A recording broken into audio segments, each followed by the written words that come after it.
Hi everybody, Eric Hedrickson giving you the Mortgage Minute, Tuesday, August 18th. The big news coming out of the mortgage market last week was a surprise announcement by the Federal Housing Finance Agency that they were implementing a 50 basis point delivery fee. What does that mean to you and me?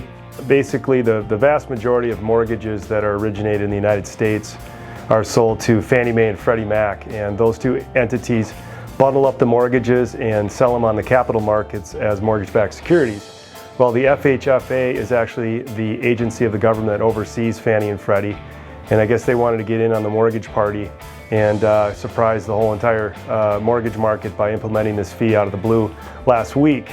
And certainly it kind of flies in the face of the Federal Reserve buying billions of dollars of mortgage-backed securities to drive down interest rates to keep borrowing costs low for the U.S. consumer. So classic case of left hand not knowing what the right hand's doing. But regardless, what we saw was, for the first time in several months, a meaningful uptick in interest rates, typically 1/4 to 3/8 across the board.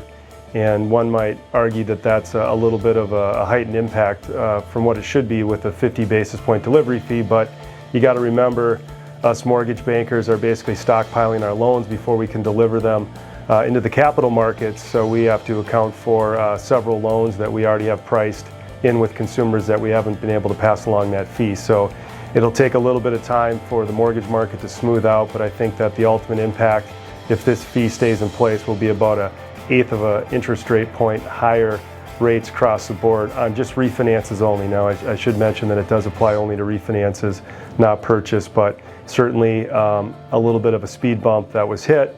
That's the bad news. The good news is we're still looking at historically low interest rates. So really the refinance opportunities and certainly cheap purchase money out there for home buyers is still available. So I guess it's just an example of you have to be moving quickly with these low rates, because you never know when things are going to change. So anyways, that's the update for this week. Have a great rest of the week, and we'll talk to you soon.